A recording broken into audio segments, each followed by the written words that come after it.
Marlène Charine, merci beaucoup d'être venue parler de votre deuxième polar inconditionnel. Alors vous me disiez que le premier était paru juste avant le confinement, ça ne vous a pas découragé Ah pour en non, écrire un deuxième? surtout pas, surtout pas. Et alors évidemment, la vie est très perturbée. Heureusement, il vient d'être édité en poche, donc ça lui donne une... Mais vous avez vu qu'il y a un problème de diffusion de ce livre, ou comment ça s'est passé? Non, il n'y a pas eu de problème de diffusion, mais c'est voilà, quand on débute, quand c'est un premier, c'est clair que les gens ne pouvaient pas tomber dessus un petit peu par hasard dans une librairie alors qu'elles étaient fermées, quoi. C'était ça le problème au printemps de l'année passée. Et vous, qu'est-ce qui vous a amené à écrire des polars ou des thrillers? À l'écriture, en fait, j'ai toujours un petit peu écrit. J'ai toujours eu cette envie, même si je fais un métier scientifique, j'ai toujours eu vraiment cet amour pour les mots et puis pour le gentiment qui s'est transformé de la lecture à l'écriture. J'ai commencé d'abord par écrire beaucoup de choses dans les littératures de l'imaginaire, surtout du fantastique. Et puis j'avais quand même envie de pouvoir m'ancrer plus dans la réalité. Et le thriller est un genre que j'aime beaucoup. Oui, c'est ça, vous avez écrit notamment Malpertuis, enfin vous avez participé à des ouvrages collectifs sur Voilà. et qu'il a le pur imaginaire. Et puis alors il y a eu donc ce premier polar et celui-ci Inconditionnel qui parle en fait, qui est un polar assez douloureux puisque ça parle de l'enlèvement de trois fillettes. Et vous, en fait, vous suivez, enfin, on va y revenir, mais l'enquête, et on voit que ces trois fillettes sont de familles extrêmement différentes, et ça, c'est intéressant, même d'un point de vue sociologique. Est-ce que c'est un fait divers, ou qu'est-ce qui est le point de départ de votre livre? Vraiment, la graine d'idée a été plantée il y a très longtemps, il y a une dizaine d'années, quand mon fils aîné a commencé l'école. Donc c'était la première rentrée des classes, j'étais sur le préau de l'école et il y avait là plein de parents, mais surtout des mamans. Et je me suis dit, mais ouais, on est vraiment toutes très très différentes. La seule chose qui nous relie, c'est l'amour inconditionnel qu'on porte à nos enfants. Et voilà, c'est parti de là. Après, malgré le fait que c'était une journée très joyeuse, j'ai eu cette pensée en me disant, si je prenais trois femmes au hasard, là, que je ne connais pas, qui se connaissent elles peut-être, mais moi pas, qu'on faisait du mal à leurs enfants, comment elles réagiraient. Et c'est ça que je veux vraiment voir. C'est vu que je suis maman moi-même, il y a des choses que j'ai pas envie de lire quand il est question d'enfants. J'ai encore moins envie de les écrire. C'est pour ça que j'ai pris le parti vraiment de commencer ce livre au moment où on retrouve les enfants. Donc, à quelque part, ça commence par la fin. Oui, c'est ça. Et je ne reviens pas en arrière. Je ne vais pas me montrer ce qu'elles ont vécu pendant leur captivité. Et c'était vraiment m'intéresser à tout ce qui se passe après, principalement du point de vue de leur maman, comment ces femmes allaient reconstruire ce qui était possible, comment elles allaient faire le deuil de ce qui n'était plus. C'est ça. Alors, il faut peut-être dire un mot de ces familles. Donc, il y a Garance et Lionel, où on voit qu'elle est dentiste. Et en fait, l'enfant est plus attaché à son père. Son père a été plus proche de sa fille, en fait, que la mère qui a, même si elle a voulu l'enfant, elle a quand même créé une espèce de distance par son travail, mais aussi peut-être par son tempérament avec sa fille qui s'appelle Romane. Oui, il y a plein de, il y a autant de maternité qu'il y a de maman, je trouve. Garance, à mon sens, elle a certainement vécu vraiment un début de maternité très difficile, avec une grossesse qui est venue sur le tard, après beaucoup d'essais, et puis oui, il arrive que ça soit très très compliqué et que le lien ne se fasse pas tout de suite. C'est ce qui lui est arrivé. Et elle aime profondément sa fille, mais elle n'a pas encore su vraiment oui, faire façon de ce lien avec elle, et qui tout d'un coup se renforce à ce moment-là, au moment où son enfant est vraiment en danger. Et, oui, mais même de l'extérieur, elle a une image beaucoup moins joviale, je dirais, que par exemple Blandine, voilà, qui est une autre... C'est quelqu'un de très strict, effectivement, de très... parfois un petit peu rigide. Oui, alors par contre, il y a Blandine, donc, qui est la mère de Mélie, et qui, elle, c'est plus par rapport à son mari qui a un problème, parce que son mari, Bruno, c'est un sanguin, et lui, il est prêt à s'emporter. Elle essaye un peu de le calmer, donc là, c'est un autre type de couple, en quelque sorte. Voilà, oui. Et puis, c'est un autre type de maman aussi. Blandine, c'est vraiment une de ces femmes qui, une fois qu'elles sont mamans, ne sont pratiquement plus que ça. Elles s'effacent vraiment, elles vivent au travers de leurs enfants. Et pour elles, c'est terriblement douloureux ce qui lui arrive, parce que ses enfants, c'est toute sa vie.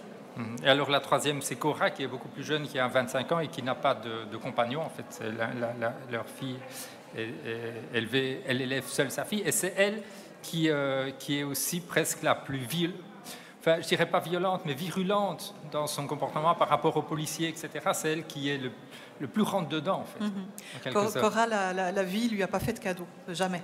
Donc, oui, c'est ça. Parce qu'elle travaille, donc... oui, elle est toujours en situation précaire, elle doit se battre pour tout, et puis elle sait que rien n'est jamais simple et qu'il faut qu'elle se batte pour obtenir ce qu'elle veut. Donc voilà, elle suit ce mode de fonctionnement, en fait. C'est ça. Alors, vous les caractérisez chacune, et puis on voit quand même qu'elles se croisent, qu'elles se parlent, qu'elles se connaissent. Alors c'est intéressant parce qu'à la fois il y a une espèce d'empathie puisqu'elles ont subi la même chose, mais d'un côté les conditions sociales quand même économiques de chacune elles ressortent. Par exemple, il y en a une qui dit comment est-ce qu'elle peut aller travailler alors que on vient trouver sa fille, et puis l'autre dit mais il faut bien qu'elle gagne sa vie. Enfin, on voit qu'il y a derrière ça tout un discours sociologique en quelque sorte. Qui reflète la vie, hein, finalement. On a tous oui, nos problèmes, nos soucis, nos manières d'avancer. Oui. Alors il se fait donc... il y a évidemment une policière qui a un drôle de nom, je ne sais pas comment est-ce qu'on dit, Silke Valley. Silke, on dit Silke Val, qui est donc la policière qui va mener l'enquête. Vous pourrez la caractériser un petit peu, dire qui elle est? Silke, c'est un personnage qui m'a... J'ai une relation assez particulière avec mes personnages, je leur parle beaucoup en fait. Ah bon? Ils existent général... vraiment pour vous, c'est ça? Oui, ils me dictent pas mal de choses, effectivement. En général, je sais qu'il ne faut pas que je me lance dans l'écriture d'un roman avant de vraiment les connaître bien. Et Silke m'a beaucoup posé problème au départ, jusqu'à ce qu'elle finisse par se confier et puis qu'elle m'explique ce qui lui était arrivé par le passé, ce que je révèle à la fin et que je ne peux pas dire ici. C'est quelqu'un d'absolument entier et qui va toujours au bout des choses. Elle ne peut pas abandonner si elle a un sentiment de pas fini, de pas abouti. Ça lui pose un problème et vraiment elle va au bout des choses. Et alors donc au moment où on retrouve les fillettes, on retrouve leur ravisseur qui est tué, mais elle pense qu'il y avait peut-être un complice, comme toujours d'ailleurs dans ces affaires-là. On se dit, est-ce qu'il n'y a pas un complice, est-ce qu'il a agi seul ou pas? Et en fait c'est ça qui a... l'enquête qui va suivre. L'enquête qui continue, effectivement, parce que sa hiérarchie veut classer le dossier. Pour eux, c'est terminé. Toutes les preuves incriminent en fait l'homme qui a été abattu pendant l'assaut. Mais pour elle, c'est absolument pas terminé. Elle se rend compte qu'il y a vraiment quelque chose qui colle pas. Et c'est intéressant aussi parce que vous racontez exactement comment ça se passe. Bon, évidemment, l'enquêtrice, elle, en l'occurrence, doit revoir les mères, revoir les filles. Alors, il y a des mères qui sont d'accord, il y en a d'autres qui ne veulent pas du tout qu'elle voie les filles parce que c'est remuer le couteau dans la plaie ou bien c'est relancer en fait des choses douloureuses. Donc là, c'est aussi des choses tout à fait concrètes, quoi. Oui, j'imagine, oui. Mais vous êtes documenté ou bien vous faites vraiment confiance à votre imagination imaginaire Je me suis documentée en partie, mais c'est clair que je ne suis pas officier de police, donc non, mais... il y a certainement des choses qui sont décalées par rapport à la réalité d'une véritable enquête, mais un petit peu, oui. Et comme vous dites, alors vous vous mettez dans la peau de chacun de vos personnages, de chacune de vos femmes, parce que c'est vrai que chacune a une réaction différente dans votre livre, dans l'affaire, donc il faut que vous compreniez en quelque sorte, vous les compreniez toutes, quoi.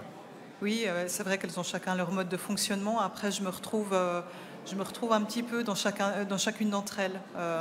Peut-être un petit peu moins chez Cora parce que j'ai jamais été dans sa situation, oui, vraiment de maman célibataire avec une situation précaire.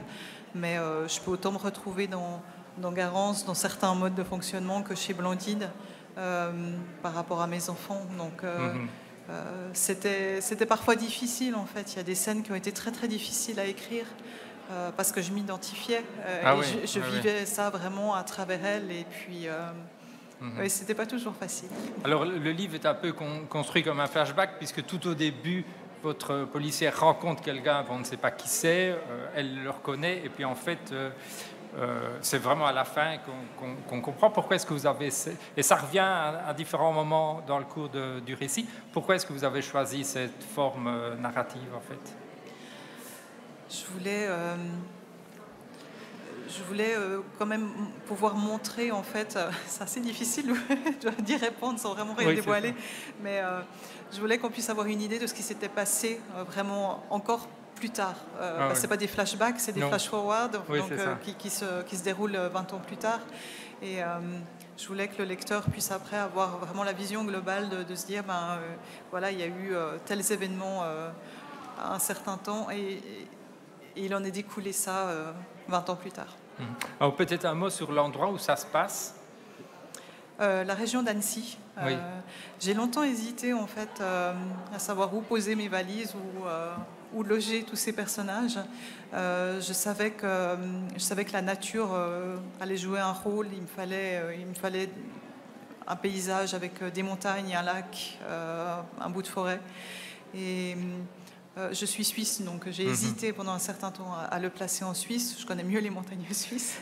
Et puis finalement, je me suis dirigée vers la région d'Annecy. En plus, j'ai eu la chance de pouvoir faire une semaine de vacances vraiment dans cette région-là et pouvoir aller revisiter en fait tous les endroits que je cite dans le livre.